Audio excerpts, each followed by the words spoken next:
이런 엄청난 부자고 또 아마존 최고 경영자인 제프 베이조스가 한 대학교 졸업 연설에서 이런 이야기를 했습니다. 제가 한번 읽어드릴게요. 똑똑함은 재능이고 친절함은 선택입니다. 재능은 주어지기 때문에 쉽지만 선택은 어렵습니다. 타고난 재능은 어쩔 수 없지만 선택은 다릅니다. 좋은 선택을 할 수 있는 능력을 키우십시오. 이 제프 베이조스가 두 가지를 이야기를 했습니다. 첫 번째는 내가 선택할 수 없는 것, 그것을 어떻게 해야 되는가? 잘 받아들이는 것이 중요한 것입니다.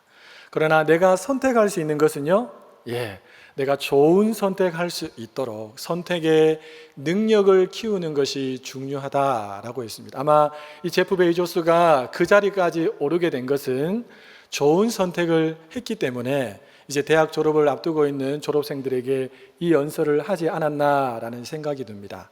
사랑하는 성도 여러분, 내가 내 부모님을 선택할 수 있습니까? 선택할 수 없습니다. 태어나 보니까 그분이 내 부모님인데 어떡합니까? 이런 경우는 잘 받아들이는 것이 중요합니다. 왜 저분이 내 부모인가 원망하면서 세월을 허송할 필요가 없다는 것입니다. 그러나 내가 어떤 삶을 살 것인가, 나에게 주어진 시간을 어떻게 쓸 것인가, 이것은 내가 선택할 수 있습니까? 네, 그렇습니다. 그것은 내가 선택할 수 있습니다. 이런 선택의 기회가 주어졌을 때에 좋은 선택을 할 때 우리의 인생이 더 아름답게 변화되고 또 풍성한 삶을 살게 될 줄로 믿습니다. 여러분, 선택에 있어서 세상이 말하는 원리와 성경이 말하는 원리는 동일합니다. 우리 화면을 보시면서 같이 한번 읽어보겠습니다. 차선이 아니라 최선을 선택하라.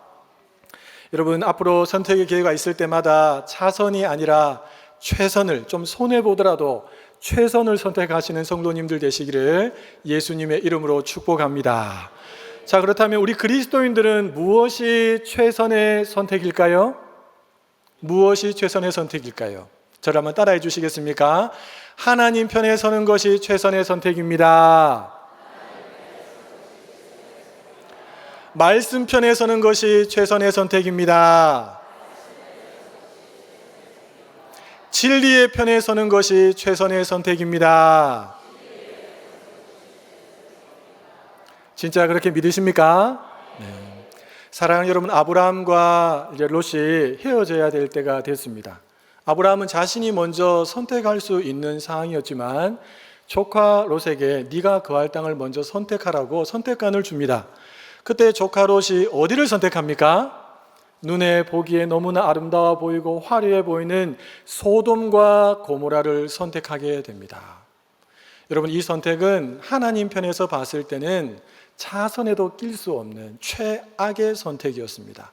그 선택의 결과로 롯 자신뿐만 아니라 가족들까지 끔찍한 결과를 안게 되었지요. 사도 바울은 하나님 편의 선택을 어릴 시절부터 살아왔던 사람입니다. 그것은 뭐냐 하면 그가 어린 시절부터 하나님의 말씀, 율법이 가장 소중한 줄 알고 율법을 배우고 율법을 전하고 율법을 지키는 그 삶을 충실하게 살아갔던 사람이 사도 바울이었습니다. 그에게 있어서 율법만큼은 절대로 양보할 수 없는 진리였지요. 그런 그에게 그리스도인이라고 하는 사람들이 보이기 시작하는데 그들은 나무 십자가에 달려 죽은 예수를 하나님이다, 구주다라고 믿고 있는 겁니다. 여러분, 바울이 봤을 때는 그들의 선택은 마치 조카 롯처럼 소돔과 고모라를 선택한, 하나님 봤을 때 차선에도 낄 수 없는 최악의 선택을 하는 것처럼 보였습니다. 그래서 바울은 그들을 그냥 지켜볼 수가 없었습니다. 그래서 그들에게 다시 율법으로 돌이킬 수 있도록 때로는 감옥에 가두기도 하고 때로는 돌을 던져서 스데반처럼 죽이기도 하는 엄청난 끔찍한 만행을 저지른 사람이 사도 바울이었습니다. 사랑하는 여러분, 그러나 이 사도 바울을 뒤흔드는, 그 인생 전체를 뒤흔드는 충격적인 사건이 일어나지요. 우리가 잘 알고 있는 것처럼 다메섹 도상에서 부활하신 예수님을 이 바울이 만나버린 것입니다.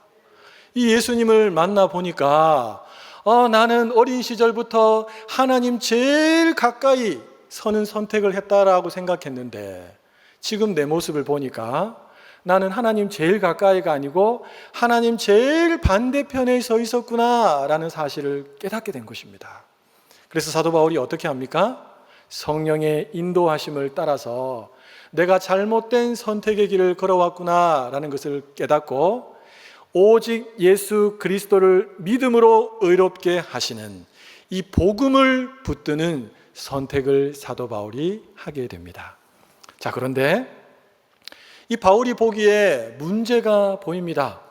소위 예수님을 믿어 교회를 이루고 공동체를 이루고 있는 사람들 속에 가만히 들여다보니까 예전에 바울 자신처럼 율법을 여전히 지키는 것을 최상의 선택이라고 생각하는 사람들이 있더라는 것입니다. 그들은 예수님을 믿기도 하는데 율법을 지키지 않으면 의롭게 될 수 없다라고 주장하는 사람들이었습니다. 뿐만 아니라 바울 자신이 피땀 흘려서 세웠던 그 교회 안에서도 그와 같은 사람들이 조금씩 늘어나고 있다는 소식을 바울이 듣게 됩니다. 여러분, 바울은 충격을 받습니다. 어떻게 이런 일이 일어날 수 있나? 그래서 오늘 바울은 이 본문을 통해서 갈라디아 지역에 있는 성도들에게 두 가지 중에서 하나를 선택해야 한다는 것을 말해주고 있습니다.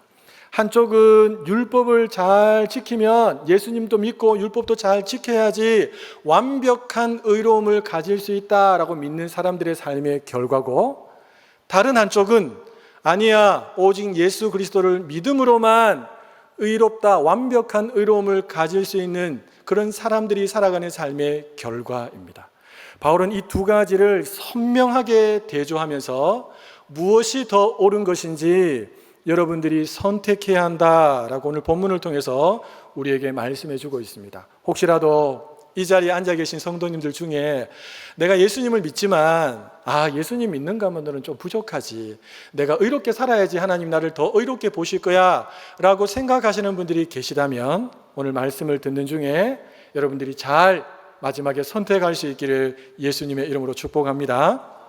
자, 먼저 그러면 율법대로 살아야지만 의롭게 될 수 있다라고 하는 사람들의 삶의 결과에 대해서 사도 바울이 세 가지로 이야기하는데요. 우리 첫째를 화면을 보시면서 같이 한번 읽어보겠습니다.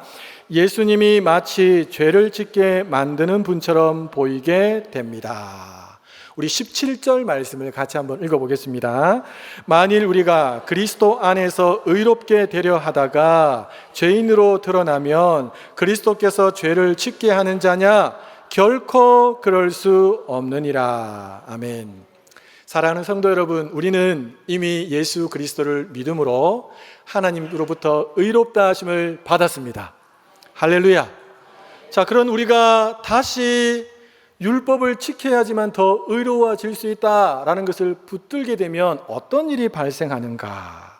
여러분, 우리 중에는 그렇게 주장하면서 율법을 지키기 위해서 다 애를 쓰겠지만, 그러나 율법은 이렇게 말합니다. 율법의 전체를 지켜야지 의롭지, 율법의 대부분을 지키다가 한두 가지라도 어기면 그것은 율법을 어긴 것이 된다라고 말합니다. 자, 이런 율법의 차원에서 봤을 때 내가 열심히 예수님도 믿고 또 율법을 지켜서 하나님 보시기에 더 의롭다함을 받기를 위해서 애를 쓰는데 실수로 또 잘못된 선택으로 내가 율법을 어기는 경우가 일어날 수 있을까요? 없을까요? 있습니다. 충분히 있습니다. 우리는 완벽하지 않기 때문에. 그러면 우리는 바로 그 자리에서 율법으로부터 죄인으로 취급받게 된다는 것입니다. 사랑하는 여러분, 내가 죄인으로 취급받게 되면 어떤 일이 발생하는가? 예수님께서 거짓말쟁이가 되십니다. 왜냐하면 예수님이 뭐라고 말씀하시면 이렇게 말씀하셨어요. 나를 믿는 자마다 영생을 얻을 것이다.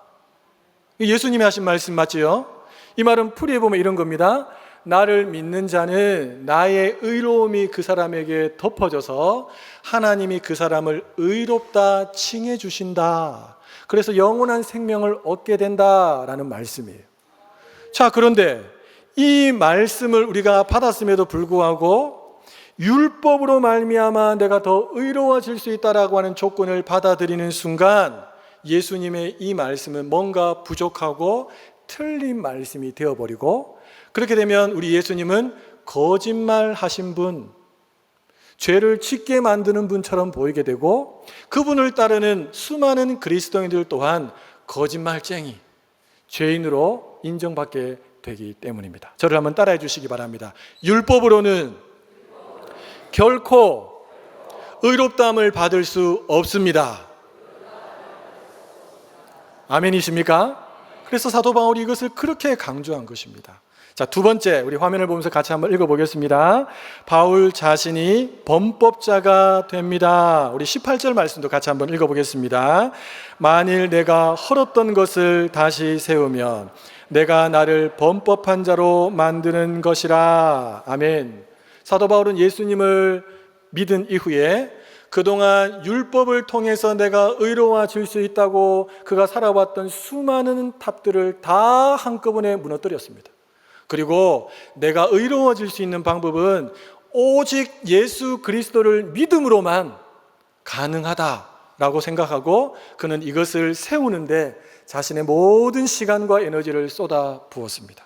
자, 그런데 만약 바울이 지금에 와서 다시 유대주의자들의 말을 듣고 그래, 생각해 보니까 예수님을 믿어서 의롭게 되는 것도 맞는데 율법을 지켜야지 조금 더 내가 의로워질 수 있겠다라는 사실을 받아들이게 되면 어떻게 됩니까? 그는 이미 율법을 한번 헐어버린 사람이고 수많은 사람들에게 율법을 헐어야 된다고 말했던 사람이었기 때문에 바울은 범법자가 되고 마는 것입니다. 그렇기 때문에 바울은 끝까지 율법이 아니라 예수님을 믿는 믿음으로 우리가 의롭게 됩니다 라는 것을 강조하고 또 강조했다는 것입니다. 자, 우리 세 번째 같이 한번 읽어보겠습니다. 예수님의 죽음이 헛된 죽음이 됩니다. 우리 21절 말씀을 같이 한번 읽어보겠습니다. 내가 하나님의 은혜를 패하지 아니하노니 의롭게 되는 것이 율법으로 말미암으면 그리스도께서 헛되이 죽으셨느니라. 아멘. 사랑하는 여러분, 예수님의 죽으심은 하나님의 아들로서의 죽으심입니다. 그 죽음은 완전한 죽음이요 완벽한 죽음입니다. 무엇에 대해서요? 죄에 대해서 완벽한 죽음, 죄를 해결해 놓으신 완벽한 죽음이라는 것입니다. 여기에 그 어떤 것도 더할 필요가 없을 만큼 완벽합니다. 사랑하는 여러분, 우리나라의 최고의 바둑기사라고 뽑으라 한다면 두 사람을 뽑을 수 있습니다. 이창호 구단과 그의 스승인 조훈현 구단을 뽑을 수 있습니다. 아마 바둑을 좋아하시는 분들은 이분들이 얼마나 대단하신 분인지 잘 아시리라고 생각합니다. 자, 이 두 분이 대국을 벌였습니다. 바둑을 두게 된 것입니다. 그런데 바둑의 하수인 제가 이창호 구단 옆에 앉아서 이렇게 말하는 겁니다. 제가 봤을 때 여기에다가 돌을 넣으면 훨씬 더 좋을 것 같습니다. 여러분, 이창호 구단이 제가 하는 말을 받아서 그대로 할까요? 안 할까요? 안 합니다. 안 합니다. 왜냐하면 저는 하수기 때문에 요 돌을 하나 놓으면 그 뒤에 2개, 3개 정도의 일어나는 그 뒷부분만 보고 여기 돌을 놓으라고 저는 말했고, 이창호 구단과 같은 구단들은, 소위 구단들은 돌을 하나 놓으면 전체가 다 어떻게 흘러가는지를 보는 분들입니다. 그러니까 제 말을 들을 필요가 없지요. 자, 그렇다면 저와 같은 사람이 한 100명 정도가 이창호 구단에게 옆에서 저기 돌을 놓아야 되는데요 라고 하면 이창호 구단이 한 100명쯤 되니까 그 말을 들어줄까요? 안 들어줍니다. 한 100만 명은요, 100만 명은 좀 다 비슷한 수준이면 그래도 안 들어줍니다. 왜냐하면 그 많은 사람들의 수보다 이 한 분이 보는 수가 훨씬 더 탁월하습니다. 정말 모든 것을 다 배제하고 이창호 구단이 정말 저의 말을 한번 탁 듣고 만약에 그 수를 뒀다, 그럼 어떻게 될까요? 그 대국에서 지는 것은 물 보듯이 뻔합니다. 아마 조은영 구단이 딱 보면서 얘가 왜 여기를 뒀지? 이러면서 금방 몇 수만으로 모든 전세를 뒤집어 엎어버릴 겁니다. 사랑하는 여러분, 제가 이야기를 드리는 이유는 하나님께서 이미 예수 그리스도의 죽으심으로 우리를 의롭다 하실 완벽한 근거를 마련해 놓으셨다는 것입니다. 여기에는 우리가 더 어떤 것을 더하지 않아도 완벽하게 모든 것이 다 주어졌다는 것입니다. 그러니까 예수님의 죽음은 완전한 죽음입니다. 거기에 우리가 뭔가를 더한다? 그 순간 예수님의 죽음이 완전한 죽음에서 완전하지 않은 죽음으로 바뀌어 버리게 된다는 것입니다. 바울은 오늘 본문에서 헛된 죽음이 된다라고까지 말했습니다. 그래서 바울은 율법으로 말미암아 내가 의로워질 수 있다라고 하는 생각은 하나님의 은혜를 무너뜨리는 것이다 라고까지 말했습니다. 와, 엄청 충격입니다. 그렇죠? 한번 정리해 보겠습니다. 사랑하는 여러분, 율법을 붙드는 사람, 그래서 율법을 붙들어야지만 내가 더 의로워질 수 있다고 믿는 사람들에게 주어지는 결과 세 가지를 제가 말씀드렸습니다. 첫 번째는 무엇입니까? 예수님께서 죄를 짓게 만드는 자로 만들어 놓는 것입니다. 두 번째는요, 복음을 위해서 자신의 혼신의 힘을 쏟으며 복음을 전했던 이 사도 바울을 범법자로 만드는 것이고, 마지막 세 번째는 충격적으로 예수님의 죽음을 헛된 죽음으로 만들어 버린다는 것입니다. 바울은 이것을 설명합니다. 그런 다음에 은혜의 복음, 생명의 복음을 통해서 내가 의로워질 수 있다라고 믿는 사람들에게 주어진 결과를 오늘 보면 19절과 20절을 통해서 설명을 합니다.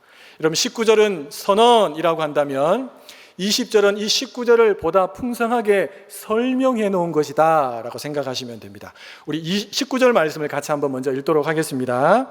내가 율법으로 말미암아 율법에 대하여 죽었나니 이는 하나님에 대하여 살려 함이라. 아멘. 그냥 읽기에는 무슨 말인지 잘 이해가 선뜻 되지 않습니다. 여러분, 바울은 예수님을 믿기 전에, 그러니까 율법을 통해서 내가 의로워질 수 있다라고 생각할 그때는 그가 자기 자신을 어떻게 말했냐면 나는 율법의 의로는 흠이 없는 자입니다 라고 말했습니다. 와, 대단하죠, 그렇죠? 율법의 의로서 조그마한 흠도 없다고 자기 자신을 소개했어요. 여러분, 그랬던 바울이 예수님을 믿은 후에 오늘 본문에서 어떻게 말하고 있습니까? 나는 율법에 대하여 어떤 사람이라고요? 죽었습니다. 사랑하는 여러분, 이런 변화는 다메섹 도상에서 부활하신 예수님을 만나고 그 예수님이 하나님의 아들이고 메시아고 그분의 죽으심이 모든 죄를 사하고 모든 그분을 믿는 자들에게 의로움을 주신다라고 하는 믿음 때문에 나온 말씀입니다. 여러분, 예수님께서 사도 바울을 만나자마자 뭐라고 말씀하셨습니까? 나는 네가 핍박하는 예수라 라고 말씀하셨습니다. 바울은 이 말이 너무 큰 충격으로 다가왔습니다. 사랑하는 여러분, 진짜 만약에 그 예수님이 하나님의 아들이요, 그분이 정말 삼위 하나님 중에 한 분이라고 한다면 사도 바울은 어떻게 되는 것일까요? 여러분, 그는 율법의 핵심이라고 하는 십계명을 어긴 자가 됩니다.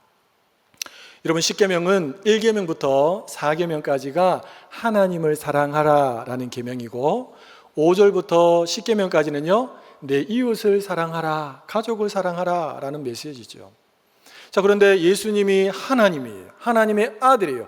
그분을 내가 핍박했어요. 하나님을 사랑하라고 하는 정면적인 그 계명을 내가 거부한 것입니다. 그리고 그 주님을 사랑하는 마음으로 모여든 성도들을 자기가 어떻게 했습니까? 함께 핍박했지요. 그러니까 5계명부터 10계명까지도 그는 무시하고 지키지 않은 사람이 되어버린 것입니다.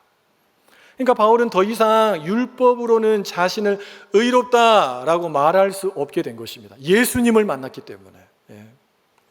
그리고 율법의 심판, 율법의 정죄가 자신을 향해서 초점을 맞추고 추격해오고 자신을 죽인다는 사실을 그는 알고 있었습니다. 그래서 그는 나는 율법에 대하여 죽었습니다 라고 고백하고 있는 것입니다. 여러분, 바울은 이것을 20절에서 이렇게 말했습니다. 내가 그리스도와 함께 십자가에 못 박혔나니. 내가 그리스도와 함께 십자가에 못 박혔나니. 사랑하는 여러분, 예수님이 십자가에 못 박히셨던 그 갈보리, 그곳으로 한번 가보십시오. 예수님 옆에 사도 바울도 함께 십자가에 못 박혔습니까? 아닙니다. 예수님 옆에는 강도 두 사람이 좌우에 함께 못 박혔을 뿐입니다. 그런데 바울은 지금 오늘 갈라디아서 2장 20절 이 유명한 구절에서 이렇게 말합니다. 내가 그리스도와 함께 십자가에 못 박혔나니. 이 도대체 이게 무슨 말입니까? 여러분, 이것을 잘 설명해 준 구절이 로마서 6장에 나옵니다. 우리 로마서 6장 6절과 7절 말씀을 화면을 보시면서 같이 한번 읽어보겠습니다. 우리가 알거니와 우리의 옛사람이 예수와 함께 십자가에 못 박힌 것은 죄의 몸이 죽어 다시는 우리가 죄에게 종노릇 하지 아니하려 함이니 이는 죽은 자가 죄에서 벗어나 의롭다 하심을 얻었음이라. 아멘. 사도 바울은 내가 예수님과 함께 십자가에 못 박혔습니다 라고 말한 것은 나의 옛사람, 나의 죄된 몸이 죽었습니다 라는 선언입니다. 그렇기 때문에 다시는 나는 율법의 종, 죄의 종으로 살아가지 않습니다 라고 하는 선언이기도 합니다. 사도 바울은 다른 서신서에서 이 부분을 어떻게 설명했냐 하면 결혼한 여인으로 설명합니다. 여러분, 결혼한 여인은 남편에게 매일 수밖에 없습니다. 남편에게 복종하고 남편의 그 리더십 안에서 함께 살아가야 되죠. 남편이 살아있는 동안에는 그렇게 살아야 합니다. 그러나 남편이 죽고 나면 거기에서 살아나는 것입니다. 해방되는 것이죠. 네. 이런 의미로 자신이 그동안은 내가 율법에 매여 있었는데 그 율법에 대해서 내가 완전히 죽었기 때문에 더 이상 거기에서 내가 종노릇 하지 않고 새로운 삶을 살게 되었다고 바울은 말하고 있습니다. 이것에 대해서 내가 하나님에 대해서 살아났다라는 말로 표현했지요. 사랑하는 여러분, 어떻게 이런 일이 일어날 수 있을까요? 바울은 로마서 6장 3절부터 5절의 말씀을 통해서 이렇게 딱 정리합니다. 내가 예수님을 믿었다는 것은, 내가 예수님을 믿는다는 것은 십자가에 못 박혀 죽으신 그 예수님과 내가 연합된 것이다, 하나 된 것이다 라고 바울은 설명을 합니다. 그래서 예수님의 십자가의 죽으심이 그전에는 나하고 아무런 상관이 없었는데 그분이 메시아임을 내가 진짜 믿음으로 받아들이면 그 십자가의 죽으심이 어떤 죽음이 되냐면 나의 모든 죄를 지고 죽으신 죽음이 되는 것입니다. 그분의 다시 살아나심이 나의 살아나심이 되는 것입니다. 이 놀라운 비밀을 사도 바울은 깨닫게 된 것이고 이것을 통해서 복음에 대한 확신을 가지게 되었던 것입니다. 로마서 6장 5절 말씀, 이것을 잘 설명하는데 우리 같이 한번 읽어보겠습니다. 만일 우리가 그의 죽으심과 같은 모양으로 연합한 자가 되었으면 또한 그의 부활과 같은 모양으로 연합한 자도 되리라. 사랑하는 여러분, 예수님을 믿으십니까? 예수님이 여러분의 인생의 정말 주인이십니까? 그분이 유일한 구원자가 맞습니까? 그렇다면 여러분들은 예수님과 하나가 된 것입니다. 여러분이 예수님 안에, 예수님이 여러분 안에 더해서 절대로 누군가도 이것을 끊어낼 수 없는 완벽한 연합을 이루었다는 사실을 믿으시기를 예수님의 이름으로 축복합니다. 그래서 사도 바울은 갈라디아서 2장 20절에서 이렇게 말한 것입니다. 그런즉 이제 내가 사는 것이 아니요 오직 내 안에 그리스도께서 사신 것이라. 할렐루야. 완전한 연합이 이루어진 바울의 고백이죠. 사랑하는 여러분, 이 연합이 왜 중요하느냐? 이 연합이 없다면 예수님의 그 완전한 의로움이 나를 덮을 수 없습니다. 여러분, 구약의 제사를 제가 한번 예를 들어 보겠습니다. 구약 시대에는 하나님 앞에 나아가서 제사를 드릴 때 어떻게 했냐면 제물을 반드시 들고 갑니다. 소나 양이나 염소, 형편이 많이 어려우신 분들은 비둘기도 가지고 나가죠. 제물을 가지고 여러분 제사장 앞에 딱 서면 제사장이 그 제물에다가 헌제자에게 손을 얹고 안수 기도를 시킵니다. 안수기도. 안수기도는 쉽게 말하면 이런 겁니다. 나의 모든 죄가 이 짐승의 머리로, 이 짐승에게로 흘러간다, 전가된다 라고 하는 의미입니다. 자, 그런데 중요한 것이 하나 있는데, 이 제물을 가지고 오는 이 헌제자가 제물을 가지고 올 때 아무 제물이나 가지고 와서는 안 됩니다. 하나님이 지정하신 짐승 안에서 흠이 없는 제물이어야 합니다. 깨끗한 제물. 깨끗한 제물만 하나님이 받으신다는 겁니다. 자, 이렇게 안수 기도를 했습니다. 안수 기도를 한 다음에 이제 칼을 들고 여러분 이 짐승을 잡아야 됩니다. 누가 잡을까요? 1번 제사장, 2번 레위인. 누가 잡을까요? 예, 정답은 헌제자인 내가 잡습니다. 예, 여러분 소 한 마리 잡아보셨습니까? 양이나 염소 한번 잡아보셨어요? 칼을 들어서 그 짐승을 내가 보는 앞에서 칼로 정확한 부위를 찔러서 피를 쏟아내게 하죠. 그럼 피가 막 쫙 나오겠죠. 내 몸에도 피가 묻을 거고, 그리고 고통스러워하는 그 짐승을 자기 눈으로 보는 것입니다. 그러면서 뭘 깨달을까요? 아, 내가 내 죄 때문에 원래 저렇게 죽어야 되는데 하나님께서 나를 용서하기 위해서 이 제물에 내 죄를 전가시켜서 이 제물을 나의 죄 때문에 대신 죽게 하시는구나. 그리고 그것을 쪼개고 태워서 하나님 앞에 향기로운 제물이 되게 하는 것이죠. 그럼 하나님이 그 모든 과정을 통해서 그 사람을 의롭다고 여겨주시는 것입니다. 근데 여러분, 이것은 일시적입니다. 다시 내려가서 또 죄를 지으면 다시 이 과정을 또 반복해야 하는 것입니다. 자, 그런데 이 구약의 제사가 그림자가 되어서 우리에게 예수 그리스도의 죽음이 어떤 죽음인가를 선명하게 보여줍니다. 사랑하는 여러분, 하나님의 어린 양 되신 예수 그리스도께서 십자가에 달리셔서 마치 소나 양이나 염소처럼 찢겨지고 피 흘리시면서 비참하게 죽으셨지요? 여러분, 그 죽음은 예수님 본인의 죄를 위한 죽음이 아니었습니다. 성경은 그 죽음을 의로우신 그 예수 그리스도, 참 하나님이시요 참 인간이 되신 예수님께서 모든 인류의 죄를 사하기 위해서 하나님께서 직접 계획하신 구속의 사건이다 라고 말하고, 그 예수님을 진짜 나의 구주로 믿기만 하면 나의 모든 죄가 마치 짐승의 머리에 안수했을 때 그 짐승에게로 스며들어가서 짐승이 나를 대신해서 죽었던 것처럼, 내가 예수님을 믿기만 하면 나의 모든 죄가 예수님께로 전가되어서 예수님의 죽음이 나의 죽음이 되고, 예수님의 그 완벽한 의로움이 나에게로 와서 나를 덮어 하나님이 나를 의롭다 칭해 주신다고 하는 것이 바로 복음입니다. 여러분, 이것은 일시적인 것이 아니라 영원한 속죄, 단번에 이루어진 영원한 속죄다라고 성경은 우리에게 알려주고 있습니다. 종교개혁자였던 마르틴 루터는 이것을 즐거운 교환이다, 아무리 생각해도 너무 즐겁고 너무 좋은 거예요. 나는 죄를 드렸는데 그분은 나에게 완벽한 의로움을 주셨으니까. 그러나 하나님 편에서 봤을 때 이것은 즐거운 교환이 아닙니다.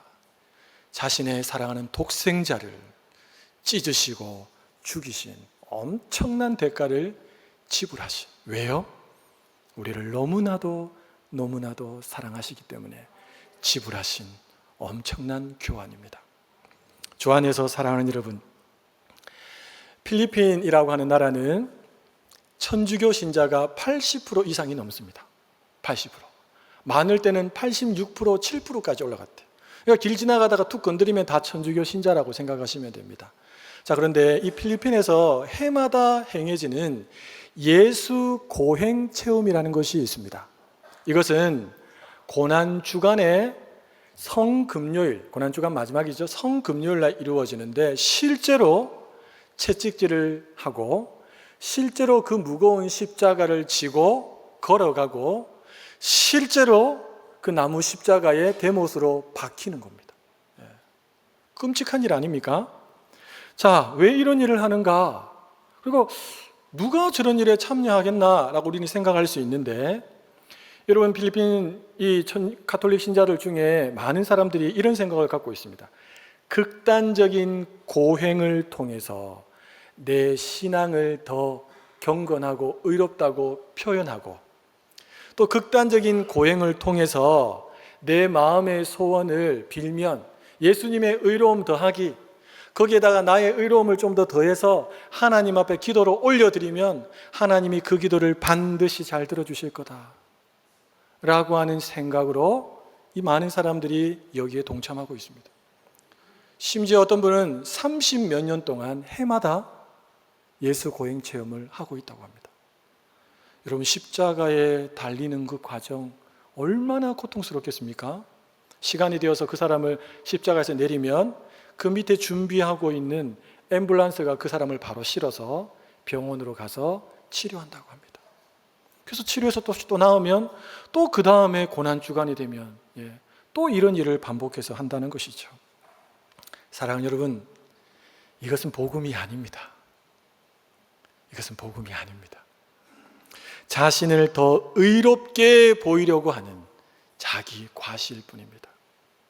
여러분, 우리가 의롭게 보이는 방법은 예수 그리스도로 옷 입는 것 외에는 다른 방법이 없습니다. 우리는 의롭게 되기 위해서 둘 중에 하나를 반드시 선택해야 합니다. 여러분, 반드시 선택해야 합니다. 첫 번째는 내가 율법을 더 잘 지켜서 내가 더 의롭게 보이는 삶을 살 것인가? 아니면 아니야, 예수 그리스도의 십자가의 죽으심 그 자체만을 믿기만 하면 완벽한 의로움을 내가 얻는다는 사실을 믿고 살 것인가? 내 힘과 내 에너지를 쏟아서 더 선한 일, 더 착한 일을 많이 해서 내가 더 의를 얻을 것인가? 아니면 이미 얻어진, 이미 하나님께서 열어놓으신 그 예수의 십자가의 복음을 통해서 내가 의로움을 입을 것인가? 이 선택 앞에 우리는 하나를 선택해야 합니다. 그런데 의외로 오늘날의 교회 안에서도 예수님 믿는 것만으로 뭔가 부족하고 내가 더 의롭게 살아야지만 의롭다는 느낌을 받는 분들이 간혹 계십니다. 여러분, 그것은 복음이 아닙니다. 그럼 목사님, 율법은 뭡니까? 율법은 제가 나중에 갈라디아서 뒷부분에 가서 율법이 왜 필요한지를 여러분들에게 설명해 드리도록 하겠습니다. 주 안에서 사랑하는 여러분, 토저 목사님께서 홀리 스피리트라고 하는 책에서 이런 내용의 글을 쓰셨는데요, 제가 한번 읽어 드릴 테니까 여러분 어떤 내용인지 한번 생각하시면서 한번 들어보시기 바랍니다. 진리는 영광스럽지만 엄한 여왕과 같다.